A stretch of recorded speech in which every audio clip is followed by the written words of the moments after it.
बहुत दिनों पुरानी बात है। एक घने और सुंदर जंगल में एक सीधा साधा ऊँट रहता था। वो कोई साधारण ऊँट नहीं था, उसे जड़ी बूटियों की अच्छी जानकारी थी। जंगल में जब भी कोई जानवर बीमार होता तब वो उसी के पास इलाज के लिए जाता था। ऊँट सबको प्यार से दवा देता था और सबकी मदद करता था, इसलिए जंगल के छोटे बड़े सभी जानवर उसका बहुत सम्मान करते थे।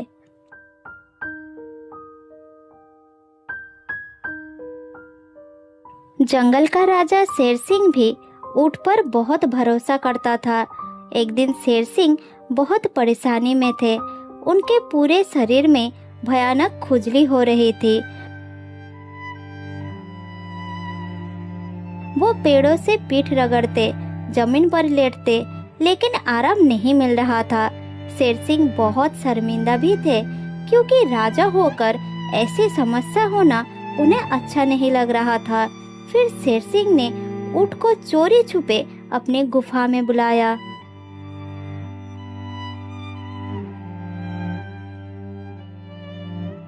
ऊँट भाई, मेरी हालत बहुत खराब है। मुझे बहुत तेज खुजली हो रही है। तुम जल्दी से दवा बनाओ, लेकिन सुनो, ये बात किसी को पता नहीं चलना चाहिए। अगर जंगल के जानवरों को पता चला तो वो सब मेरा मजाक उड़ाएंगे। आप बिल्कुल चिंता मत कीजिए महाराज, मैं आपकी बात किसी को नहीं बताऊंगा। मैं तुरंत दवा तैयार करता हूँ, आप बहुत जल्द ठीक हो जाएंगे। आप एकदम चिंता मत कीजिए महाराज। हाँ हाँ ऊँट भाई, जल्दी दवा बनाओ। मैं बहुत परेशान हूँ, मुझे बहुत कष्ट हो रही है। फिर ऊँट वहाँ से चला जाता है और उसी दिन से काम पर लग जाता है।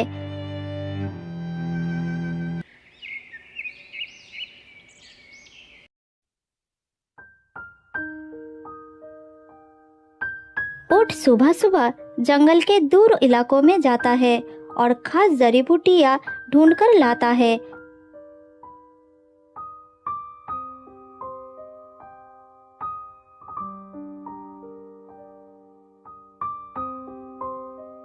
वो रात में चुपचाप दवा बनाता था शेर सिंह के लिए। ऊँट बहुत ही सावधान था। वो हर बार शेर सिंह के गुफा में अलग अलग रास्ते से जाता था, ताकि किसी को शक ना हो।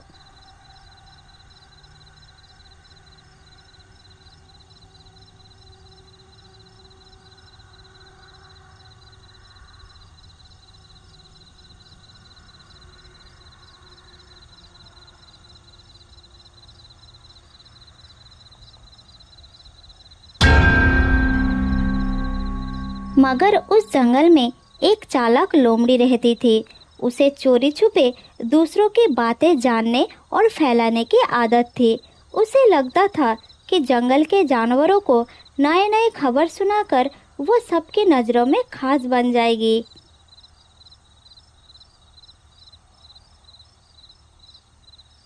एक दिन रात में वो जंगल में घूम रही थी। तभी उसने देखा कि ऊँट दवा लेकर कहीं जा रहा है। तब उसने उसके पास गई और बोली,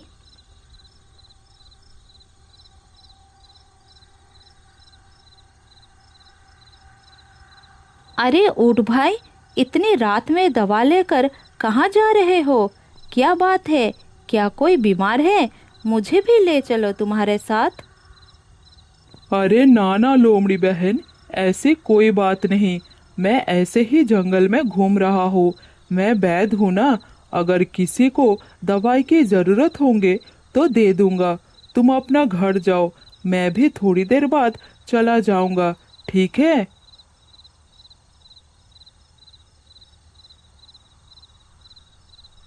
इतना कहकर ऊँट वहाँ से चला जाता है। मगर लोमड़ी को उसकी बात पर यकीन नहीं होता है। उसने तय किया कि वो इसकी सच्चाई पता लगाएगी। इतनी रात में कोई ऐसे ही दवा लेकर घूम सकता है भला? ये सोचकर वो ऊँट का पीछा करने लगी।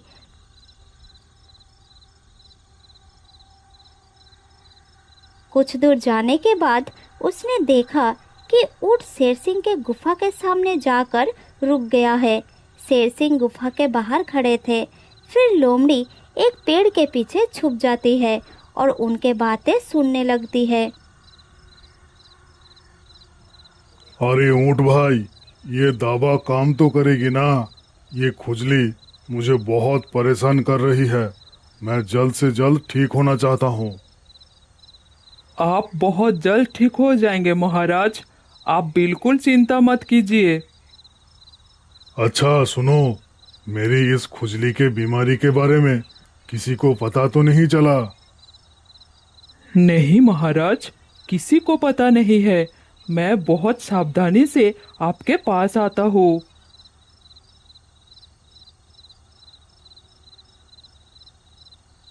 इधर लोमड़ी को सारी बात समझ में आ गया था। उसने मन ही मन सोचती है, अरे वाह, ये तो बहुत अच्छी खबर है। जंगल का राजा शेर सिंह खुजली से परेशान है। ये खबर सबको बताना पड़ेगा।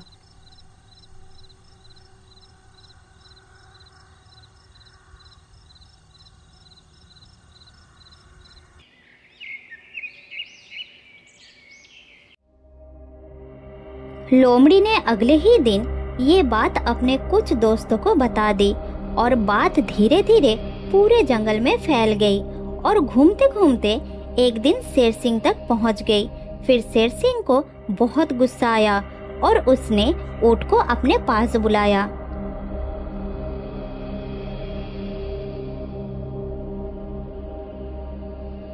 ऊँट भाई, तुमने मेरा भरोसा तोड़ा। मैंने तुम्हें कहा था ना, ये राज की बात है, किसी को पता नहीं चलना चाहिए। फिर भी तुमने सबको बता दिया। शेर सिंह की क्रोध देखकर ऊँट बहुत डर गया और बोला, महाराज, सच में मैंने किसी को कुछ नहीं बताया। मैं निर्दोष हूँ महाराज, आप मुझ पर विश्वास कीजिए। मैं किसी को कुछ नहीं बताया। मैं तुम्हें 1 हफ्ते का समय देता हूँ। पता लगाओ कि ये बात किसने फैलाई, नहीं तो तुम्हें इस जंगल से बाहर निकाल दूंगा।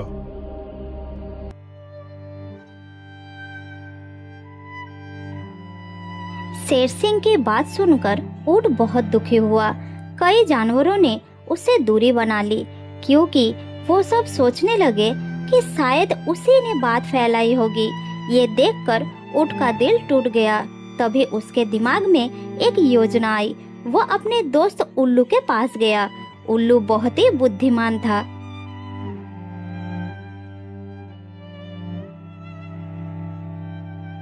दोस्त, मेरी मदद करो। कोई मेरा पीछा कर रहा है। मुझे मालूम नहीं वो कौन है। उसे पकड़ना होगा। उसके वजह से महाराज मुझे गलत समझ रहे हैं। मेरे पास एक उपाय है, सुनो। फिर ऊँट अपनी योजना के बारे में उल्लू को बताता है। शाम होने के बाद ऊँट एक पुराने बरगद के पेड़ के पास जाता है और कहता है, हे जंगल देवी, आपने सच कही थी कि मेरा भरोसा टूट जाएगा। महाराज मुझे गलत समझेंगे। बिल्कुल ऐसा ही हुआ।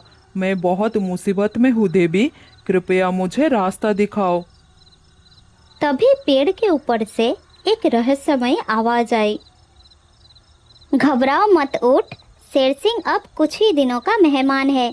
आने वाली पूर्णिमा के रात में शेर सिंह मर जाएंगे और जो भी इस खबर को शेर सिंह के पास पहले पहुंचाएगा वो ही इस जंगल का अगला राजा बनेगा और उसी के पुण्य फल से शेर सिंह का स्वर्ग लाभ होगा।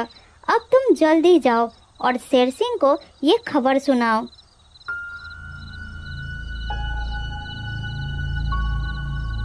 इधर पास ही झाड़ियों में छिपे लोमड़ी सब सुन रही थी। उसके मन में लालच आ गया।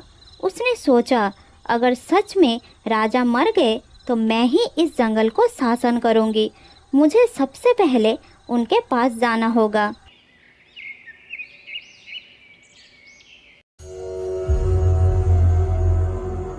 अगले दिन सुबह होते ही लोमड़ी सबसे पहले शेर सिंह के पास पहुंची और कही, महाराज, मैं आपको एक बात कहने आई हूँ। आज तक मैं जो भी सपने में देखा वो सच हुआ, एक भी सपना झूठ नहीं हुआ।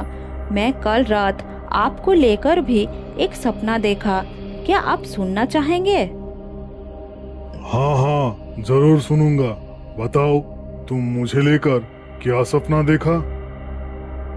महाराज, मैंने देखा आने वाली पूर्णिमा के रात आपकी मृत्यु हो जाएगी, मगर आप चिंता मत कीजिए, मैं आपका शासन संभाल लूंगी और मेरी पुण्य फल से आपको स्वर्ग लाभ होगा।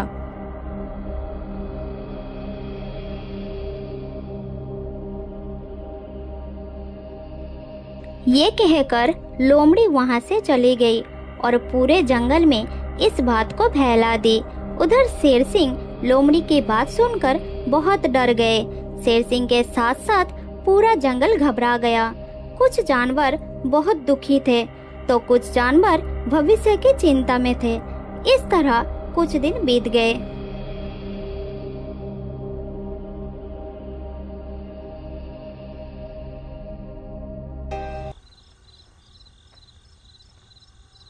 पूर्णिमा की रात आई। जंगल के सारे जानवर शेर सिंह के गुफा के बाहर दुखी होकर बैठे थे। किसी की आंखों में नींद नहीं थी। इस तरह सुबह भी हो गई।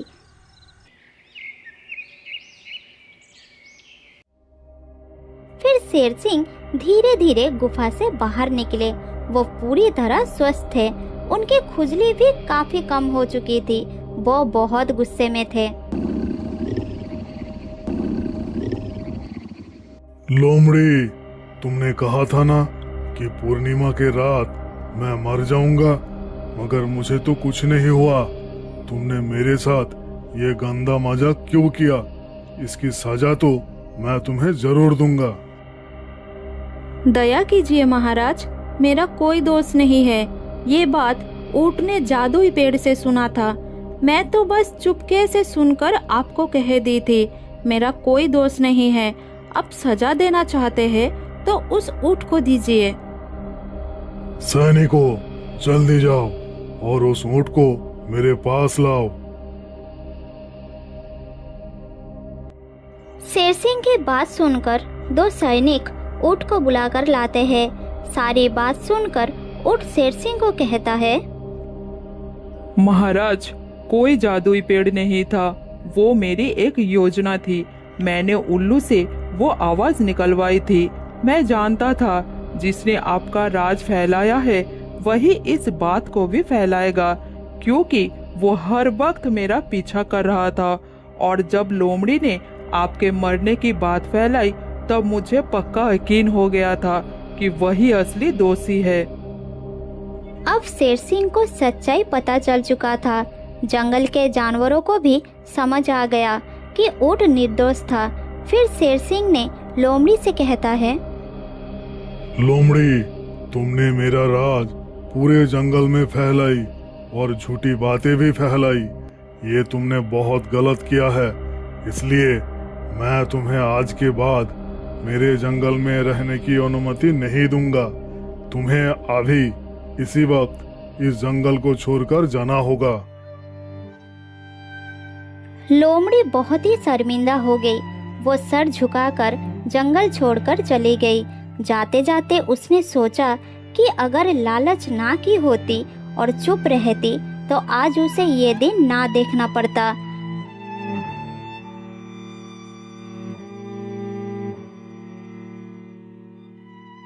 उधर ऊंट ने अपना सम्मान फिर से पा लिया और शेर महाराज ने उसे सारे जंगल वासियों के सामने सम्मानित किया और कहा, ऊंट, तुम एक सच्चे, ईमानदार और बुद्धिमान जानवर हो। मुझे तुम पर गर्व है। जंगल के सारे जानवरों को तुम्हारे जैसा होना चाहिए। उस दिन के बाद से जंगल में सुख शांति लौट आई। जानवरों ने भी तय किया कि वो बिना सच्चाई जाने बिना किसी की बात पर विश्वास नहीं करेंगे। इस कहानी से हमें ये पता चलता है कि दूसरों की गुप्त बात फैलाना बहुत गलत है। झूठ और लालच का अंत हमेशा बुरा होता है। बहुत साल पुरानी बात है। श्यामनगर में एक बहुत बड़ा जंगल था। उस जंगल में एक बाघ रहता था। उसका नाम था बाघीरा। पूरे जंगल में सभी प्राणियों से वह अक्कड़ से बात करता था।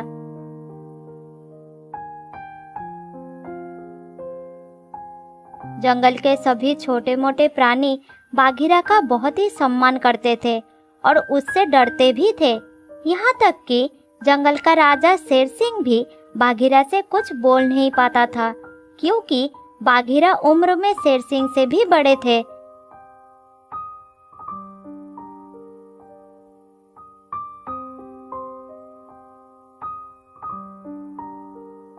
एक दिन की बात है। कौवा और सियार जमीन पर बैठकर बातें कर रहे थे।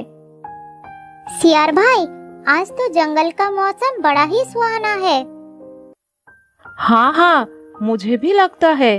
क्यों ना जंगल में एक चक्कर लगाया जाए तो कैसा रहेगा? बहुत अच्छा होगा। बहुत दिनों से जंगल में घूमने नहीं गया। दोनों में बातचीत चल ही रही थी, तभी वहाँ पर बंदर आ पहुँचा। तब कौवा बंदर की ओर देखकर बोला, क्या हुआ है बंदर भाई? तुम्हारे चेहरे पर गुस्सा क्यों झलक रहा है?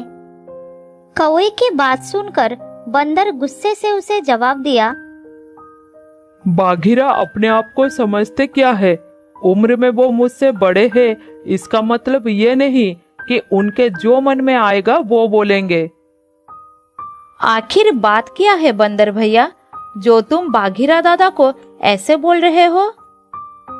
और क्या बात होगी सियार भाई, मैं एक पेड़ पर केला खा रहा था, तभी वहाँ पर बाघीरा दादा आ गए और कहने लगे कि अभी ये केले पके नहीं है, तुम कच्चे केले खाकर केले की फसल नष्ट कर रहे हो। बंदर की बात सुनकर सियार मुस्कुराते हुए बोला, वैसे उन्होंने तो कुछ गलत नहीं कहा बंदर भाई। मुझे लगता है वो शायद तुम्हारी भलाई के लिए ही कहे थे। अरे वो कौन होते हैं मुझे कुछ कहने वाले? वो तो जंगल का राजा नहीं है। तभी वहाँ पर एक कबूतर आकर उनके बीच बैठ गया और बंदर से कहा, बंदर भाई, जिस समय बाघीरा दादा तुम्हें बुरी तरह से डांट रहे थे, उस समय मैं पेड़ के ऊपर बैठा था। तुम्हें पता है बंदर भाई, तुम्हें देखकर जंगल के सभी प्राणी हंस रहे थे। सच तो ये है कि बाघीरा दादा ने तुम्हें बड़ा ही अपमानित किया है। उन्हें इतना ज्यादा नहीं बोलना चाहिए था। अगर तुम्हारे जगह कोई और होता तो ना जाने क्या होता। तुम सही कह रहे हो कबूतर भाई, ये बात ही मैं इन दोनों को समझा रहा हूँ, लेकिन ये दोनों बाघीरा दादा का ही पक्ष ले रहे हैं। मुझे लगता है तुम्हें बाघीरा के खिलाफ शिकायत करना चाहिए शेर राजा के सामने। मैं भी यही बात सोच रहा था। मैं अभी जाता हूँ और शिकायत करता हूँ। इतना कहकर बंदर दौड़ते हुए सीधा शेरराज के पास पहुंच गया। बंदर को गुस्से में फूलता हुआ देखकर शेरराज ने बोले, क्या हुआ बंदर, तुम इतने गुस्से में क्यों हो? किसी ने कुछ कहा है क्या? हाँ महाराज, बाघीरा दादा ने कहा है। आखिर वो अपने आप को क्या समझता है? कौन होते हैं वो फैसला करने वाले कि मुझे कच्चा फल खाना चाहिए या पके हुए फल खाना चाहिए? और मुझे धमकी भी दिया है। तुम बिल्कुल सही कह रहे हो। मैं भी बाघीरा दादा से बहुत ही तंग आ चुका हूँ। कुछ दिनों से उसकी शिकायतें आ रही है, सब परेशान है उससे। आपको बाघीरा दादा का कुछ इलाज करना चाहिए महाराज, नहीं तो जंगल के सारे प्राणी कुछ दिनों बाद आपसे डरने के बजाय बाघीरा दादा से डरने लगेंगे। मैं इसकी इजाजत बिल्कुल नहीं दूंगा बंदर। मैं आज ही बाघीरा दादा की खबर लेता हूँ। मैं खुद जाऊंगा उनके पास। इतना बोलकर शेरराज सीधा बाघीरा दादा के पास पहुंच गया। क्या हुआ है शेर भाई, तुम्हारे चेहरे पर इतना गुस्सा क्यों झलक रहा है? तुम्हें जरा सा सम्मान क्या दे दिया? तुम अपना औकात भूल गए बाघीरा दादा। मुझे महाराज कहकर संबोधित करो, शेर भाई नहीं। शेरराज की बात सुनकर बाघीरा दादा पूरी तरह से आश्चर्यचकित हो गया। क्या मतलब है तुम्हारा? आज तुम मुझसे इस तरह से क्यों बात कर रहे हो? तुमने बंदर को केले खाने से मना क्यों किया और उसे अपमानित करके क्यों भगा दिया? अच्छा, ये बात है। अरे वो कच्चे केले खा रहा था। मैंने उसे केवल ये कहा था कि 1-2 दिन बाद केले पक जाएंगे, उसके बाद खा लेना। तुम कौन होते हो उसे ऐसा कहने वाले? तुम्हारे अखरू रवैयों से मैं भी परेशान हो गया हूँ। जंगल के सभी प्राणी तुमसे बात करने से घबराते हैं। तुम कहना क्या चाहते हो? साफ साफ बताओ मुझे। ऐसा घुमा फिरा कर बात मत करो मुझसे। तुम इसी वक्त इस जंगल को छोड़कर चले जाओ, वरना मैं तुम्हें धक्का देकर बाहर निकाल दूंगा। शेरराज की बात सुनकर बाघीरा दादा क्रोधित होकर बोला, तुम्हारे पिता मेरे अच्छे दोस्त थे। उन्होंने भी मुझसे कभी इस तरह से बात नहीं की। तुमने मुझे अपमानित किया है शेरराज। अब मैं इस जंगल में कभी भी कदम नहीं रखूंगा। जा रहा हूं मैं जंगल छोड़कर।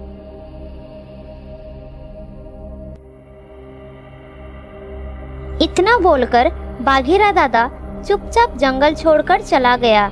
बाघीरा के जंगल छोड़ने के बाद एक दिन सियार कौवे से बोला, जब से बाघीरा दादा चले गए हैं, तब से जंगल में सन्नाटा छा गया है। तुम सही कह रहे हो सियार भाई। बाघीरा दादा जंगल के बुजुर्ग थे। वो जंगल के प्राणियों को उनकी भलाई के लिए डांटा करते थे। मगर ये डांट ही उनके लिए मुसीबत बन गई।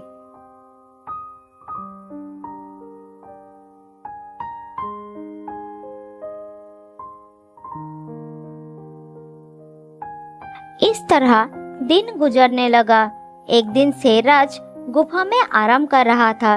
तभी कौवा वहां पर आ पहुंचा और शेरराज को नींद से जगाकर बोला, महाराज, आपके लिए एक बुरी खबर है। हमारे पड़ोसी जंगल के जो शेर राजा है वो बूढ़ा हो चुका है। उसका बेटा अब राजा बन गया है और वो आपके ऊपर हमला करने की योजना बना रहा है। आप जानते हैं, अगर वो आपके ऊपर हमला करेगा तो आप उसका मुकाबला नहीं कर पाएंगे, क्योंकि उसके पास आपसे अधिक ताकतवर सेना है। ठीक है, लेकिन तुम इतना सब कुछ कैसे जानते हो? महाराज, मैं दूसरे जंगल में घूमने के लिए निकला था। तभी मैं उस शेर की बातचीत सुन ली। वो अपनी सेनापति तेंदुए से बात कर रहा था। कौवे की बात सुनकर शेरराज बुरी तरह से डर गया। फिर कौवे को बोला, तुम जल्द से जल्द मेरा सलाहकार सियार को मेरे पास बुला कर लाओ।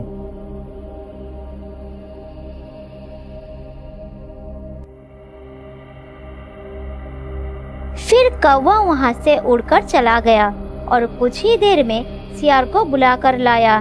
शेरराज ने सारी घटना सियार को बताते हुए बोला, हमें किसी भी तरह से लड़ाई को रोकना होगा सियार, नहीं तो हमारे जंगल के मासूम प्राणी भी मारे जाएंगे। मैं उसकी सेना का मुकाबला नहीं कर सकता। शेरराज की बात सुनकर सियार ने थोड़ी देर सोचकर बताया,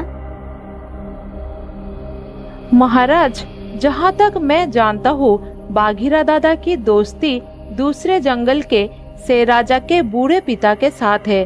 अगर बाघीरा दादा अपने दोस्त से हम पर हमला करने के लिए मना करेंगे तो मुझे विश्वास है वो मान जाएगा। लेकिन महाराज, बाघीरा दादा को तो आपने जंगल से निकाल दिया।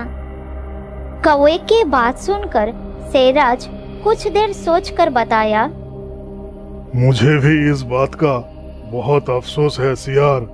बाघीरा दादा को निकालने के बाद मुझे अपनी गलती का एहसास हुआ, लेकिन मैं अब कर भी क्या सकता हूँ। अब जो हो गया सो हो गया। तुम एक काम करो, बाघीरा दादा को तलाश करो और किसी भी तरह से उनको यहाँ पर लेकर आओ।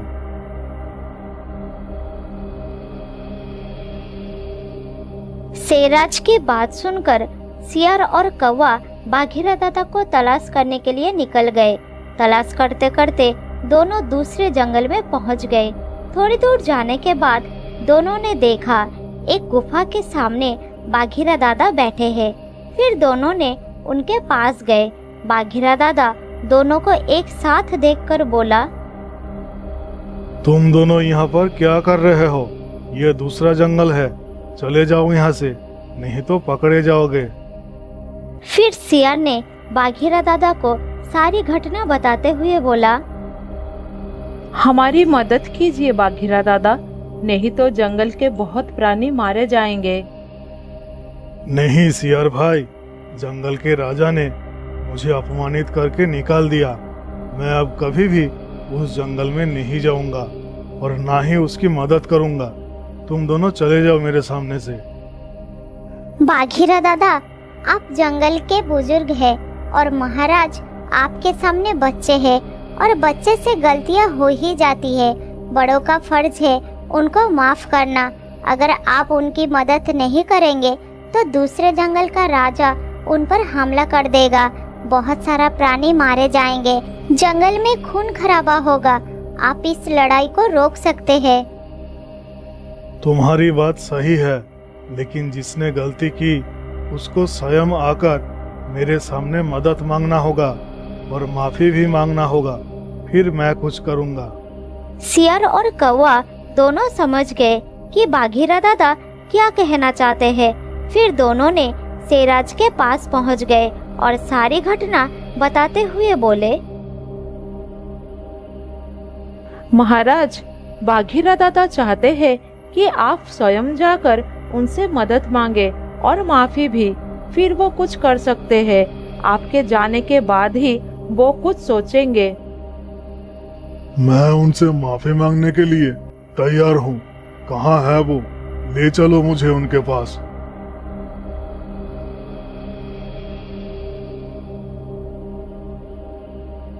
फिर सियार और कौवे ने शेरराज को बाघीरा दादा के पास ले गए।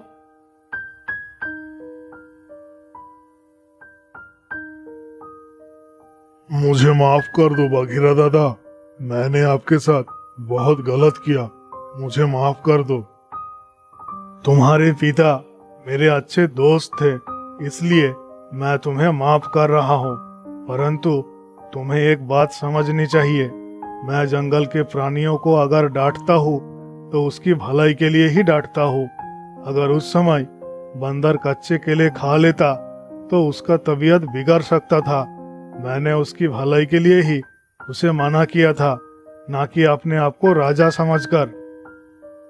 मुझे अपनी गलती का एहसास हो गया है बाघीरा दादा, मैं गलत था। आप कृपया करके मेरे साथ चलिए। सारी गलती तुम्हारी ही नहीं है शेर राजा, कुछ गलतियां मेरी भी है। क्या है कि उम्र बढ़ने के साथ साथ मैं थोड़ा चिड़चिड़ा हो गया हूँ और मेरा स्वभाव गुस्सैल हो गया है। मैं भी अपनी स्वभाव में परिवर्तन करूंगा और हर किसी से मुस्कुराते हुए बात करूंगा।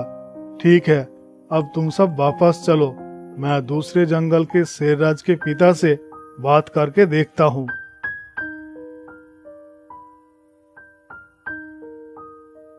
फिर बाघीरा दादा ने बूढ़े शेर के पास जाकर बोला, अरे दोस्त, तुम्हारा बेटा हमारे जंगल पर हमला करने के बारे में सोच रहा है। अगर ऐसा हुआ तो हमारे जंगल में बहुत नुकसान हो जाएगा, बहुत सारा मासूम जानवर मारे जाएंगे। बाघीरा दादा की बात सुनकर बूढ़े शेर ने बोला, बाघीरा, मुझे पता नहीं था कि तुम उस जंगल में रहते हो। मैं अपने बेटे को बिल्कुल ऐसा नहीं करने दूंगा। तुम सब निश्चिंत होकर रह सकते हो। फिर बाघीरा दादा ने मुस्कुराते हुए अपने जंगल की ओर चले गए और शेरराज से बोले, तुम निश्चिंत रहो शेरराज, अब दूसरे जंगल का शेर हमला नहीं करेगा। ये सुनकर जंगल के सारे जानवर बहुत खुश हो गए और शेरराज भी। फिर सब मिलकर सुख शांति से रहने लगे।